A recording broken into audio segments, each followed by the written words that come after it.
Bom dia, queridos. É importante estar aqui nesse momento porque temos a oportunidade de fazer uma entrevista com uma pessoa muito especial. Ele foi meu professor no seminário e está conosco aqui nesse final de semana tão importante para a igreja. Temos conosco o pastor Flávio Germano, que está pregando aqui em nossa igreja e trazendo palavras maravilhosas para nós.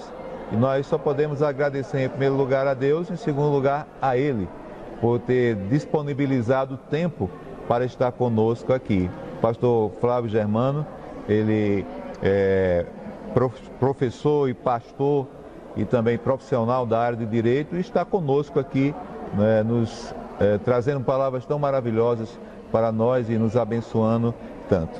Pastor Flávio, eu gostaria que o irmão falasse um pouco sobre o tema dessas conferências.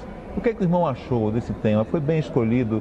O irmão gostou de poder trabalhar no tema das nossas conferências, pastor? Inicialmente eu gostaria, Paulo, de dizer da minha alegria de estar aqui, juntamente com a minha esposa, revendo você, a Luzeni e revendo a igreja. Eu estive na primeira igreja aqui em Caruaru há muito tempo, o templo não era neste local e graças a Deus tivemos a oportunidade e a alegria de poder voltar e de participar das celebrações dos 94 anos da igreja.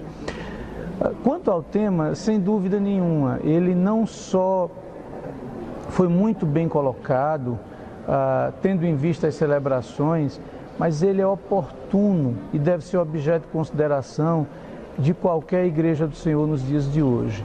Como nós dissemos na noite do sábado, na noite da nossa primeira reflexão, o grande desafio do terceiro milênio cristão é, sem dúvida, a religação, a reaproximação entre aquilo que nós chamamos de fé e vida.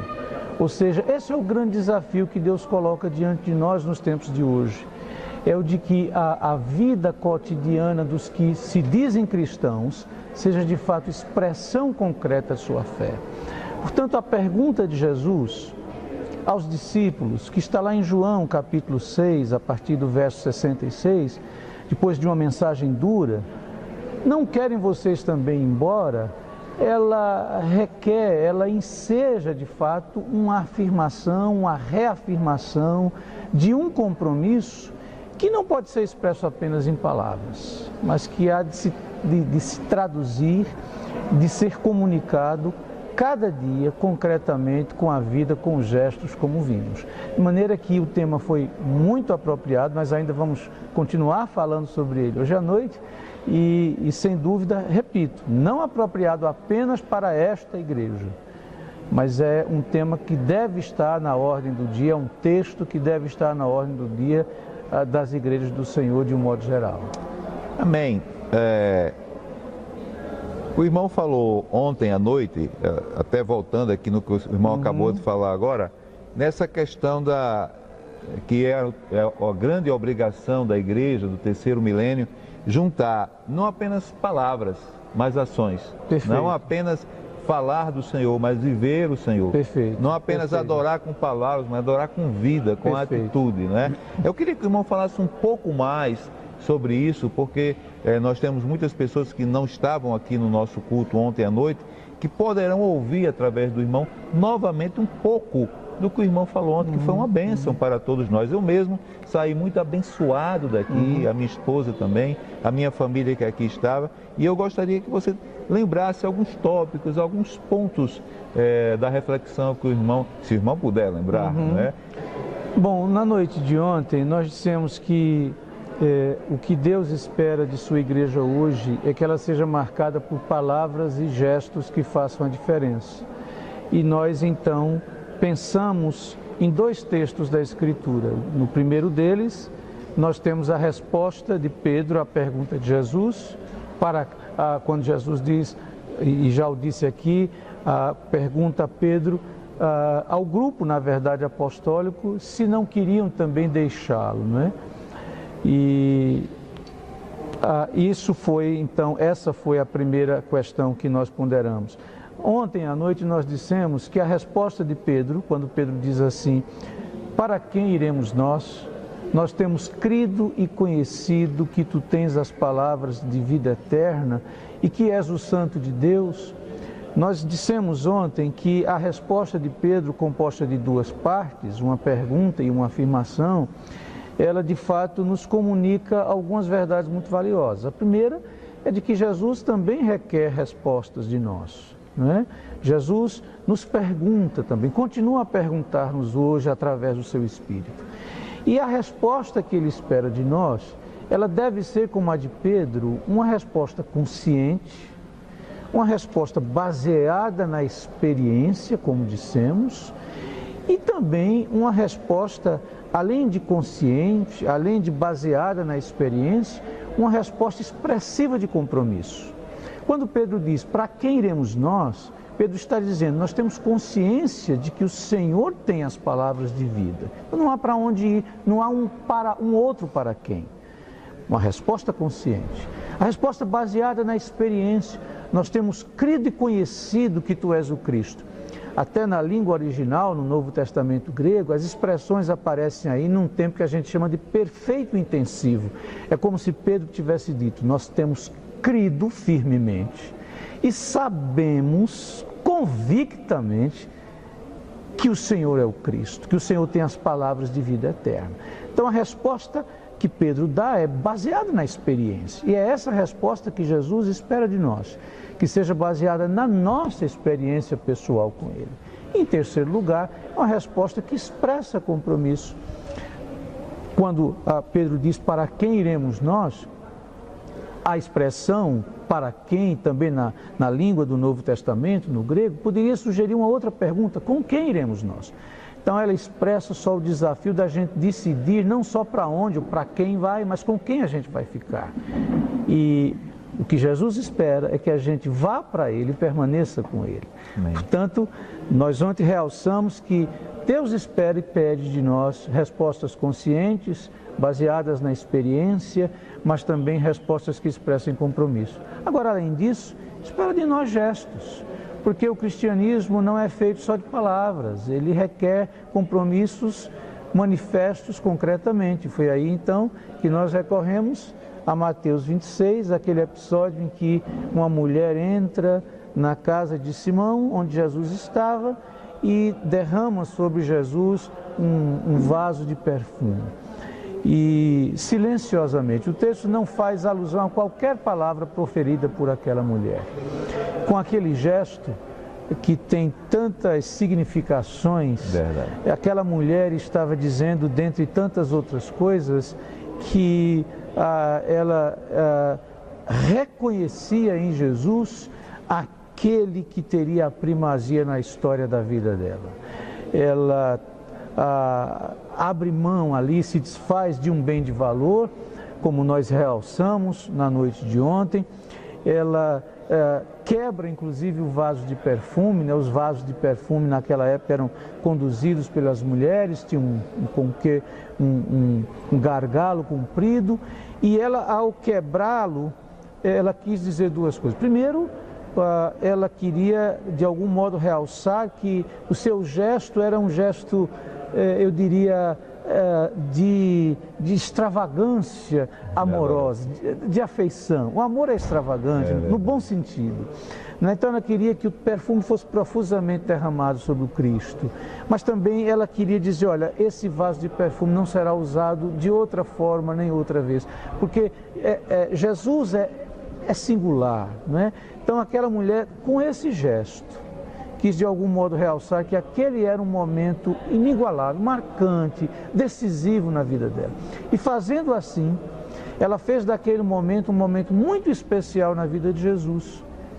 Tanto que Jesus disse que onde o Evangelho fosse pregado, seria anunciado o que fez aquela mulher. E aí fica o grande desafio de que nós comuniquemos o Evangelho com os nossos gestos e que a nossa vida traduza concretamente o nosso compromisso com Jesus e que na realidade nós, hoje, como seus discípulos, também pratiquemos boas ações para com Jesus ou para com os que estão à nossa volta. Nós realçamos ontem que os discípulos criticaram aquela mulher em nome dos pobres. E às vezes o que acontece, nós também dissemos, é que de alguma maneira nós enfocamos abstrações, mas esquecemos o pobre que concretamente está ao nosso lado. Ali Jesus era o pobre que concretamente estava ao lado dos seus discípulos, encarnando toda a pobreza do mundo e que, no entanto, foi esquecido. Então fica o desafio para que as nossas igrejas, e de um modo particular esta igreja amada, não é? Tenha uma história marcada por gestos, por palavras, sim, mas por gestos também que façam a diferença. Amém. Eu lembro-me que ontem à noite o senhor falou que as nossas igrejas, e com certeza essa igreja, ela tem uma atitude de adoração pobre, não é? Porque a atitude de adoração é mais o louvor cantado na igreja do que a expressão de um coração cheio de vontade de adorar o Senhor. Muitas vezes a gente entra na igreja, chega atrasado, muitas vezes, não leva a sério o horário do culto, nem a participação no culto. Às vezes temos um culto que não é reverente, não é por minha causa, mas na presença do Senhor que está conosco aqui. E essas atitudes empobrecem o louvor e a adoração a Deus. Eu gostaria, assim, que o irmão falasse um pouco sobre como a gente pode quebrar esse louvor pobre para apresentar uma adoração pobre, para apresentar a Deus uma adoração verdadeira, rica e cheia de significados.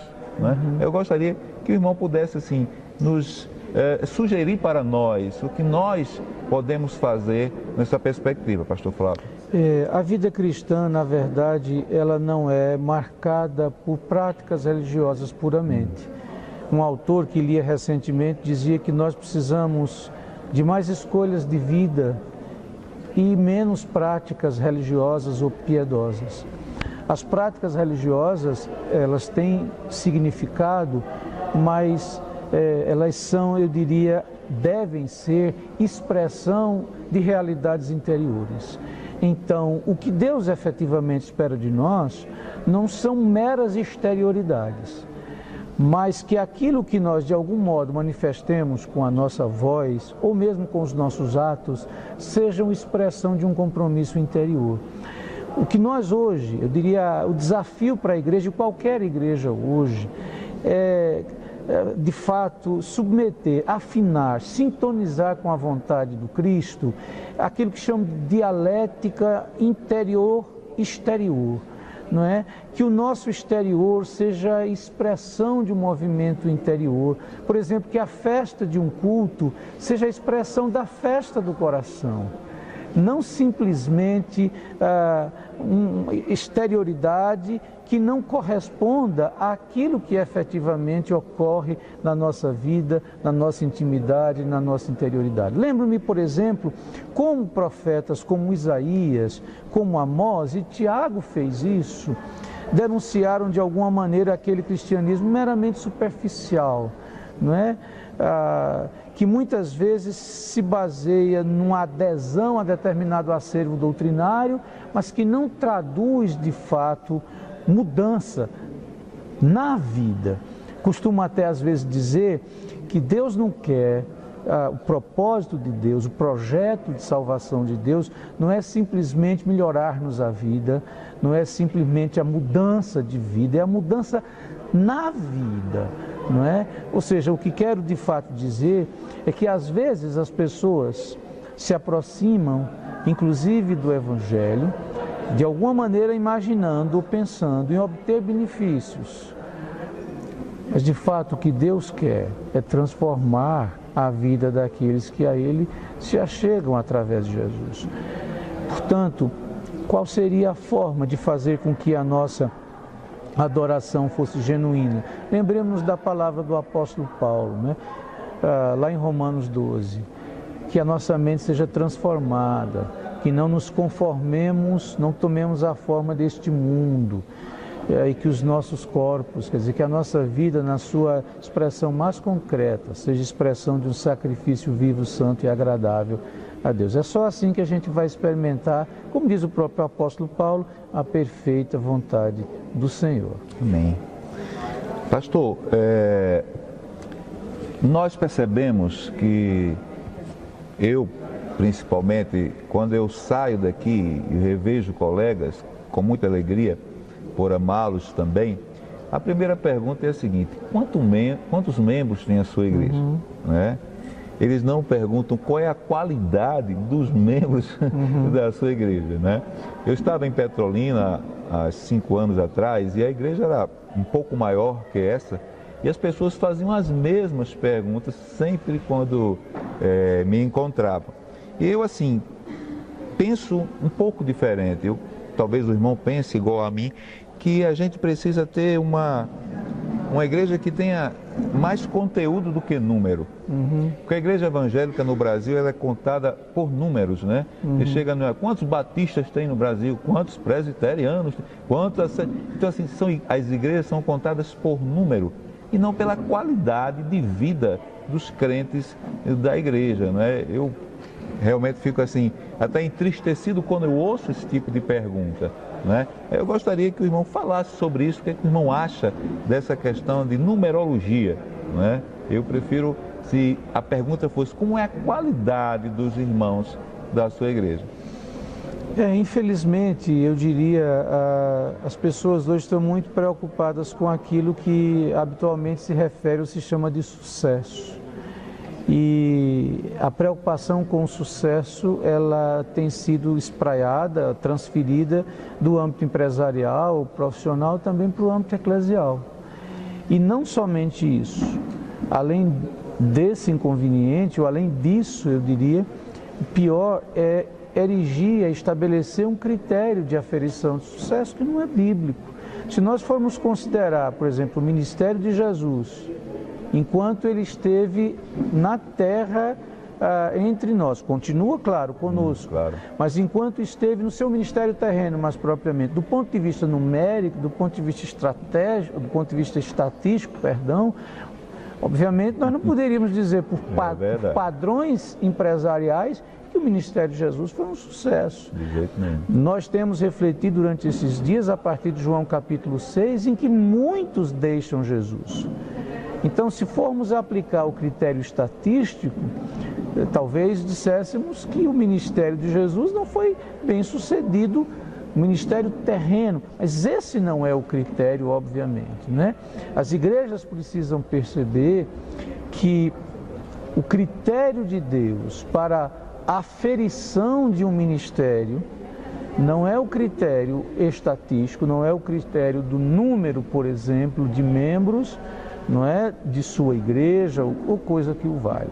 Não estamos dizendo que a igreja não deve, claro, empreender um grande esforço evangelístico para alcançar pessoas e vê-las transformadas por Cristo. Mas o que estamos a dizer é que essa ênfase desmesurada, muitas vezes irrefletida, no sucesso e no critério numérico ou estatístico faz com que a igreja deixe de perceber que o que Deus quer do seu povo e dos seus filhos é que vivam em plenitude todas as implicações do compromisso cristão, não é? E nós não podemos esquecer dessa palavra e desse desafio. Por isso dissemos desde a primeira noite que para nós o grande desafio do terceiro milênio é reaproximar, religar e reforçar vida e fé. É isso, na verdade, esse é o grande desafio. Permita-me somente acrescentar, claro, o fato de que Jesus disse para os discípulos irem em missão. Jesus, claro, nos desafia também a testificar e a testemunhar de sua palavra. Mas nós devemos fazer isso sem prejuízo do que havemos de viver. Eu costumo lembrar uma expressão de Adriano Cella nos seus livros, quando ele diz assim: precisamos menos de mestres e mais de testemunhas. Nós precisamos muito mais de pessoas, sim, que exprimam o Evangelho, que anunciem o Evangelho com palavras, mas que o façam também com as suas vidas. Essa deve ser a grande preocupação da igreja. Se ela o fizer, se ela viver em paz, porque a Bíblia diz, Jesus disse no sermão, no chamado Sermão do Monte, que nós seremos reconhecidos como filhos de Deus se nós vivermos em paz, se formos unidos e misericordiosos uns para com os outros e para com aqueles que inclusive não partilham da nossa mesma fé. Se nós vivermos assim, nós seremos um polo de atração, não é? Se as pessoas verem na igreja de hoje pessoas diferentes, então essas pessoas e essas igrejas serão um polo de atração. E a quantidade será de algum modo decorrência da qualidade da vida ou das vidas comprometidas com Jesus. Amém, pastor. Eu às vezes me pergunto, né, e fico a pensar, por exemplo, o irmão tem um conhecimento bíblico, teológico muito bom, e nós podemos dizer assim, no nosso momento cultural da igreja, uma expressão grande de cultura bíblica e teológica. O irmão tem demonstrado isso. O senhor tem uma função que não é uma função de pastor só. O irmão é pastor, foi professor de seminário, né? E tem uma função social também. Eu queria perguntar se em algum momento, pastor Flávio Germano, o seu conhecimento, a sua vivência cristã tem atrapalhado na sua vida profissional, não é? Se em algum momento alguma atitude sua pode ser impedido por os seus conceitos bíblicos, teológicos e cristãos. O irmão poderia nos dizer se em algum momento isso tem atrapalhado ou pode atrapalhar? Permita-me, pastor, dizer, não é atrapalhar. Na realidade, o compromisso com Cristo, sem dúvida, ele interfere na vida como um todo. Então, eu diria que o meu compromisso com Cristo, pelo menos é o que desejo, há de guiar-me também na minha vida em geral. Lembrava-me, quando vi a sua pergunta, por exemplo, da reforma e de uma das contribuições de um dos reformadores, mais precisamente Lutero. Agora, no dia 31 de outubro, nós estaremos celebrando os 500 anos da reforma. A Lutero se atribui, dentre outras contribuições, uma contribuição valiosa, que foi, de algum modo, a mudança da ideia de vocação. Porque até Lutero se concebia que vocacionados só eram os religiosos, aqueles que se devotavam ou se dedicavam estrita e especificamente à vida religiosa. Normalmente, à época, em monastérios, né, à frente de comunidades religiosas. E Lutero repensa essa noção. Lutero vai dizer-nos, inclusive utilizando uma palavra na língua alemã, que era a sua língua de origem, que a vocação ela é vivida em qualquer profissão justa, correta, honesta. O profissional, ele é um vocacionado também, ou seja, não interessa se ele é um pastor, se ele é um fisioterapeuta, um biólogo, se ele é um advogado, se ele é um professor, um pedagogo. Ele há sim de fazer da sua profissão, a sua vocação, ele há de fazer na sua profissão uma concretização do seu chamado. Ou seja, ele há de exprimir, de expressar, de traduzir Cristo, seja no labor, no trabalho como pedagogo, seja no trabalho como professor, seja no trabalho como biólogo, seja no trabalho como engenheiro, seja no trabalho como médico, né? É possível se ser um profissional, pura e simplesmente, mas é muito melhor, e é essa a proposta da contribuição de Lutero também na Reforma, e é isso que Deus quer e espera de nós. É possível fazer da nossa atividade profissional, sem dúvida, a expressão da nossa vocação. É por isso que, de algum modo, costumo evitar a expressão secular. Qual é a sua atividade secular? Para nós, os que somos discípulos de Cristo, não há essa dicotomia, essa divisão entre o sagrado e o profano. Tudo está sob a esfera, sob a mão e a condução de Deus. Tudo é sagrado. E a profissão também o é, a nossa. Seja qual for, desde claro que justo e honesto, ela deve ser sim um instrumento pelo qual Deus também realize a sua vontade em nós e no mundo. Amém, pastor. Muito obrigado. Que Deus lhe abençoe e que você continue sendo essa bênção que você no meio batista, na sua profissão, na sua vida, entendendo que a sua vida é uma expressão de adoração ao Senhor. Muito obrigado pela sua presença aqui em nossa comunidade. A alegria que você minha, possa pastor, voltar várias vezes e teremos este prazer de recebê-lo. Tá bom? Eu fico muito feliz de estar aqui. O meu desejo é que Deus o abençoe, a sua família e a igreja ricamente. Muito obrigado. Amém. Queridos, nós agradecemos a Deus por esse pastor amado que esteve conosco esses dias e que trouxe palavras para nós tão cheias de significado e tão importantes para as nossas vidas, para que nós realmente possamos crescer.